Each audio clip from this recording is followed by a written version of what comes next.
Hi there, and welcome back to the 5 Steps to Boost Your Productivity and Get Stuff Done Masterclass. We are now at step 3. So this is our third module, and the focus today will be on doing for maximal productivity. That's exactly right. So we have planned and we have shared, at least we talked about planning and sharing, gave you lots of real good nuggets in both of those areas, strategies, resources, tips, tools, and suggestions that are going to help you become an effective planner, as well as somebody who can share properly within your school, within your organization, to get the right people involved and get communication going.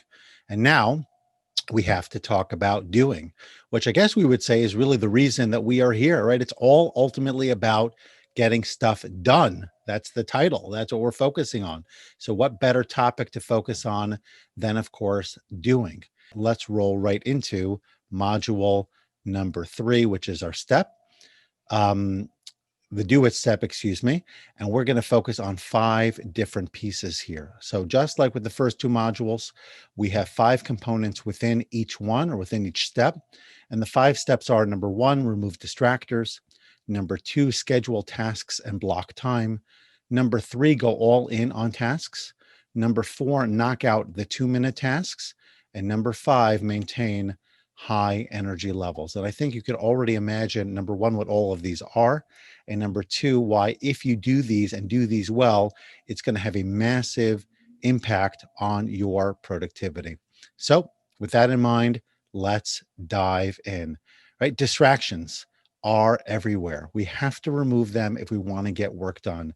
I don't think there's a time in history where we've had more distractors than today.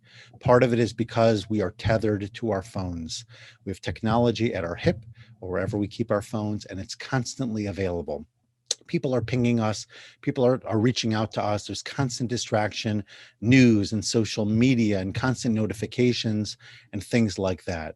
If we're going to get real work done, we have to remove our distractors. Before I started to record this, I took my phone out of its holster. I put it to the side. I set it to do not disturb.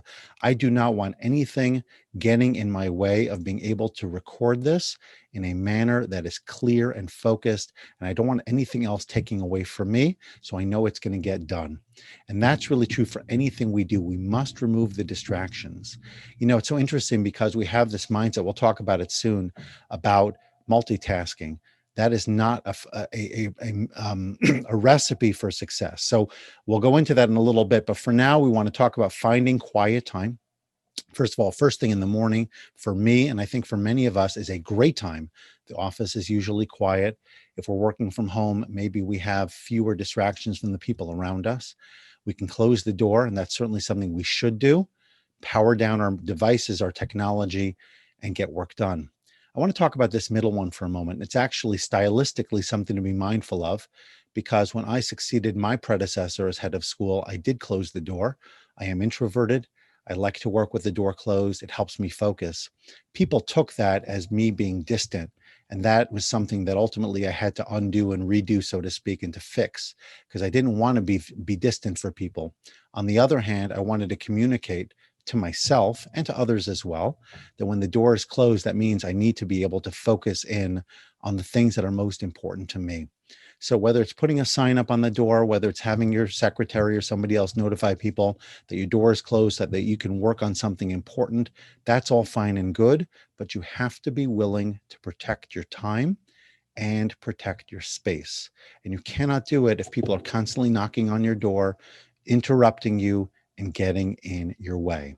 So a quick review of this before we continue. You want to find, or I would say make, quiet time, right? Just put it on your calendar, ideally first thing in the morning when things are usually less disruptive. Close the door, whatever that means for you, whether it's an actual door. In my case, you could see I just put a divider behind me so that it creates a quiet space for me to focus. People know that I'm not available right now. And power down. Take your devices, literally power them down if you can, but minimally set them to do not disturb and check them at a very scheduled pace. In fact, some suggest you should only be checking your emails twice a day, around 11 o'clock and about 4 o'clock. So that allows you to get a lot of work done before you respond to emails. Then you have a break for lunch, you get back into work, you have another opportunity to respond to emails, usually timing it when your energy is anyway on the lower side, and letting people know, whether it's through a automated response or just getting into habit as people start to know how you operate, that this is when you're going to be looking at and responding to emails. If anything is more critical or more urgent, they should find a different way by which to communicate with you. And if you remove those distractors, you're already seriously on your path towards more productivity. We cannot be an open door, and we cannot maintain an open door policy for everybody who wants to reach us. That's just a recipe for disaster. And I know many of you want to be accessible, you want to be reachable, you want people to know that you care, but that doesn't mean that you should have your door open. It doesn't mean you should be accessible at all times. That means that you're really not being careful and not being mindful as a leader, and that is a huge mistake. So find the right balance, communicate what you need to communicate about why you're doing what you're doing, but then actually do it, because that's going to be the biggest gift, not only for yourself, but also for them.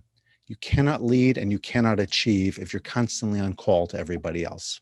Okay, so enough about removing distractors. Let's now talk about schedule tasks and block out time. Now, this is not a complicated concept in theory, and really in practice as well, whether it's a conventional calendar or a digital calendar. Get the things done and put it on your calendar. Now, we talked about this at length already in module 2, the idea of blocking out your calendar, right? Doing the things, we talk about a to-do list. Don't just leave it on a list, move it from your list to your calendar, schedule it, block out the time, and make it unavailable for other things and for other people. So for example, in the SMART goal that we discussed in module 2, you wanted to write a proposal, or maybe you want to increase your communication, or you want to visit classrooms, or whatever you want to do. Figure out how much time you want to devote to that. Maybe that's 30 minutes a day for a week. Maybe it's 90 minutes a day for a month. It could be whatever you choose depending on the task. The point is, devote the time you need and then put it on your calendar and make it inaccessible to anything else. You cannot override that commitment, that appointment with yourself, with anything else. So if your secretary maintains your calendar, if somebody else does, or just somebody wants to get in on your online calendar, for example, if you keep one, there will not be an ability to schedule something that conflicts because something is already there and it cannot be overwritten. Okay, so schedule it, block out the time. And when you know that this time is set aside for a particular task, it's going to focus you. It's going to keep you from getting distracted by other things, and it's going to prevent other people from commandeering and stealing your time so that you can get your very best work done. And again, I would suggest, for the most part, big tasks should be done during quiet time, first thing in the morning if possible, and over block the time. So if you think it might take 60 minutes, give yourself 75 or 90, because it usually takes more time than we think. And better to have more time to do it and not need it all than to have less time than you thought, or to block out less time than you actually need. And then you feel like you're up against another appointment, against another commitment, and you don't get the work done. So that's really critical as well. That's number 2, schedule tasks and block out time. Number 3, this comes back to multitasking. Like I mentioned before, when you have a task, go all in. Do not be that person who's trying to do 100 things at once. It never works. Our brains are not wired for it. Multitasking has a lot of, people give a lot of what's the word I'm looking for, accolades. And there's the sense that the people who multitask are the real doers in society. They're the real achievers. They've got their hands in multiple pots simultaneously, and look at what they're accomplishing.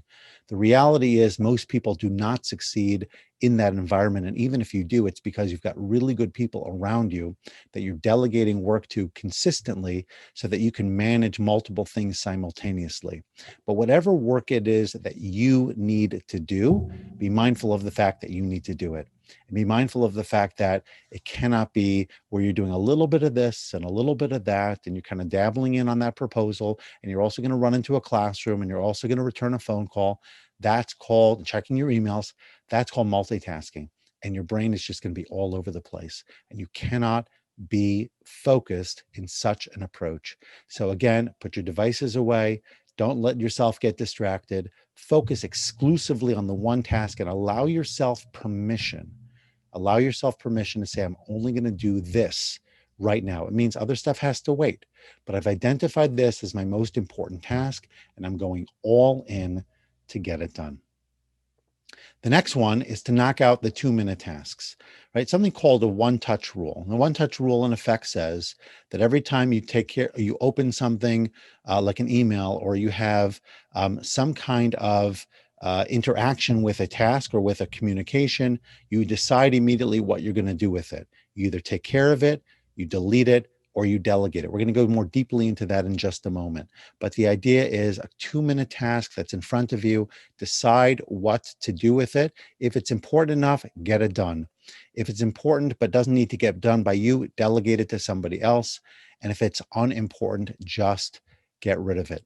That's called knocking out the 2-minute tasks, because oftentimes we postpone it, and another thing to do and another thing to do. We procrastinate. And what it starts to do is it creates this pent up feeling of anxiety, this pent up feeling of stress. And we're just like overwhelmed by all the little stuff that we need to do. And it's getting in the way of our ability to do the big things.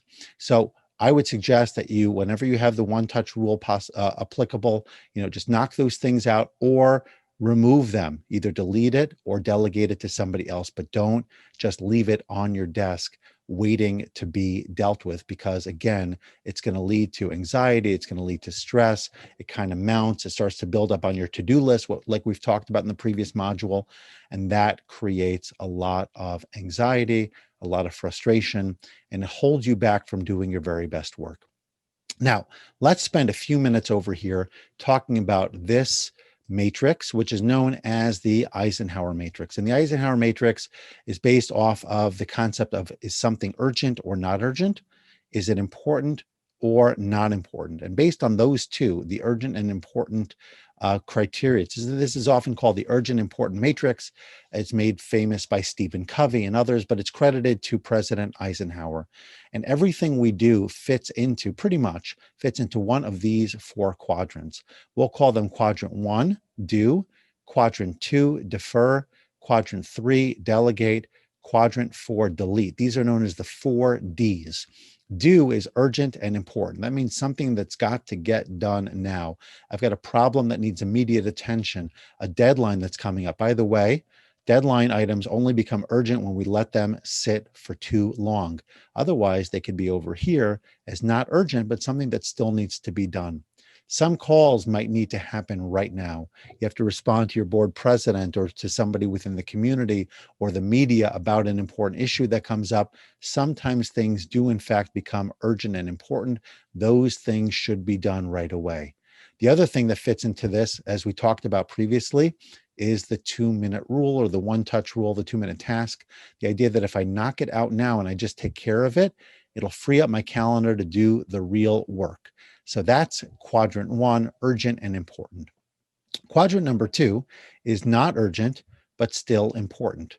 Okay. And when we, by the way, as we are doing our daily tasks, I strongly encourage you to maintain an activity log. That's something that I shared with you.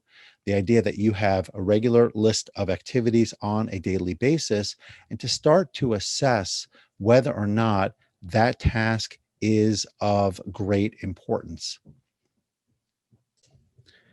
So now that we've talked about do, which again is quadrant 1, let's talk about quadrant 2, which is to defer. Now, I want to be clear, the word defer, I think, is a little bit misleading, in part probably because they wanted to find 4 Ds that worked. So the word defer was chosen, but I don't think the word defer really implies the idea of kicking the can down the road or procrastinating. In fact, I know that that's not the intent. The intent really is to not rush to do it, but rather it's something that can wait a little bit. The ideal, though, is quadrant number 2 for all school leaders. You want to be spending, frankly, leaders of any stripe, you want to be spending as much time as you can operating in Q2. There's a lack of urgency, but the value is there. It's a high important task. So instead of something which is deadline driven and you must get to it right now, it's planning, it's being strategic, it's learning new skills and engaging in professional development, it's being creative and thinking about a better tomorrow and how things can be done differently. Now, all of this is only possible if the 2-minute tasks are out of the way and the urgency is out of the way and you are effectively delegating all the other stuff, or you just delete it completely from your plate. So we talked in the previous slide about do, delegate, and delete. What we didn't focus on, and I'm focusing on here, is the concept of defer. But really, the idea of being creative, strategic, a leader. And leaders can't lead if they don't have the bandwidth and if they don't have the vision. So that's where all that good stuff happens. This is the magical quadrant right here. Now, delegate, that's referring to people who can do the work. We've talked about this at length in the previous module. A lot of the things that constitute interruptions, meetings, emails, things you don't have to be involved with directly, delegate it to somebody else. Have them manage your calendar where appropriate. Have them respond to outreach, to communications, things like that where appropriate. The kind of things that don't necessarily have to involve you, you want to delegate to another person. And again, we discussed it in greater length, and I'm not going to go deeper here right now. These are not important tasks, but they are somewhat urgent in the sense that there's a time associated with it, and you want to get back to people in a timely fashion. Then finally, the delete quadrant, which is where you don't want to operate at all. Trivial issues, social media, long coffee breaks. Now, if you're using a coffee break to build relationships, that's fine. If you're using it to re-energize yourself, that's also fine. We'll talk about that more soon. But for the most part, there's a lot of stuff that potentially crosses our plate or gets in our way and threatens to disrupt us if we let it. Those things should be deleted completely and not even dealt with. It's as if they are spam and don't deserve any of our time or attention. Let's talk about the activity log just a little bit more. You got this, but I want to make sure that you also see it in action, let's call it. So you want to log your activities. What's the date and time in which the activity occurred? I would actually encourage you to consider keeping one for each day, because I would imagine every single day you're going to be able to fill this up with all sorts of different activities. A brief description of what you did. How did it make you feel? This is an important one. Did it light you up? Did it drain you? Somewhere in between? Think about that piece for a moment and how it made you feel. You might want to consider a continuum with 5 being super excited and 1 being really drained or something similar. How much time was spent on this activity? Was it 5 minutes, 15, an hour, more? Right? How much time did you spend? It'll also really help map out and give you a sense. What did I do with my day? What am I doing with my week? And as you start to analyze it, you can really think about the value of the different activities you're doing. And this comes back to module 1 with most important tasks and what's really important in your day. And are you spending your time doing the right things? Are you spending your time in high value tasks, or are you spending your time doing low value tasks which do not serve you and do not serve others and can be delegated or frankly just deleted completely? So an activity log is a great tool.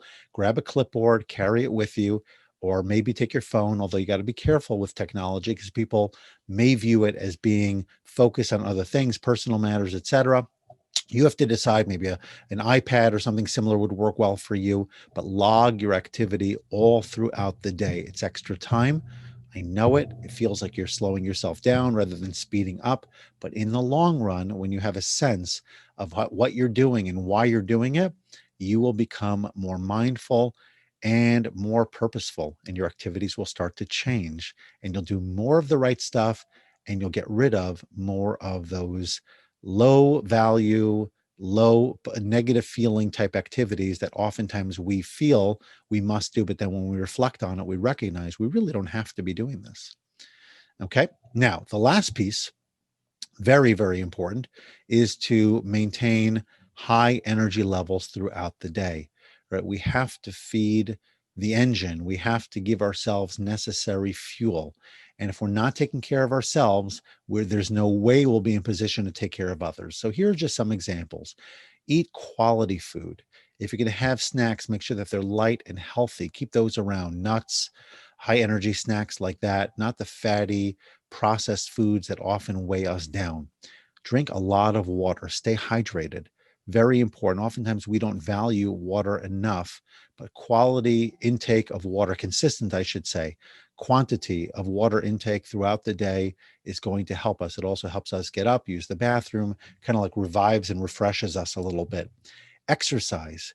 Do it every day, even if it's just a few minutes, a power walk or something similar, ideally before work or when your body typically starts to lag. I've committed personally to daily exercise, and sometimes it's a drag. Sometimes you don't really want to do it. But then when you start, at least this is how I feel. Once I start, it really lights me up. It really excites me. And I choose a time in the middle of my day between my morning work and then the activity that I do in the afternoon, which is typically on site. That's when I get my exercise in between those two pieces.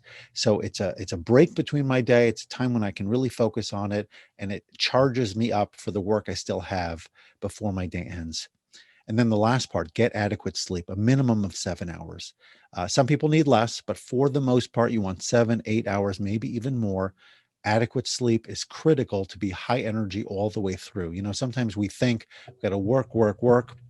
When we burn the candle at both ends, the quality of our work diminishes significantly. So there is no value in all those extra hours if your mind is not clear, if you're constantly like dozing off or getting distracted simply because you don't have the energy. And also, frankly, you're going to not be as positive, as upbeat, and as pleasant to be around with other people. They want somebody who's going to be, giving their very best. And it's hard to do that when you're sleep deprived. Some other things to consider: if you're going to drink coffee, which I do, drink it judiciously and try to make sure that your last cup is before the early afternoon so that the effects of caffeine do not linger in your system. You could sleep well at night and you don't have that crankiness that sometimes being over caffeinated will create. Limit your alcohol consumption. For me, it's only on the Sabbath, it's only on weekends. I do not consume alcohol at all during the week. Stay mentally, emotionally, and spiritually connected. There's so many things, whether you're into yoga, gratitude, exercise, prayer, all of these things will help. Write a daily journal. That write down some things you're grateful for, things that are really light you up. Exercise we talked about, yoga and stretching, self-care on many levels. These things will give you the energy you need to do your very best work. And we know that that is really the core of productivity.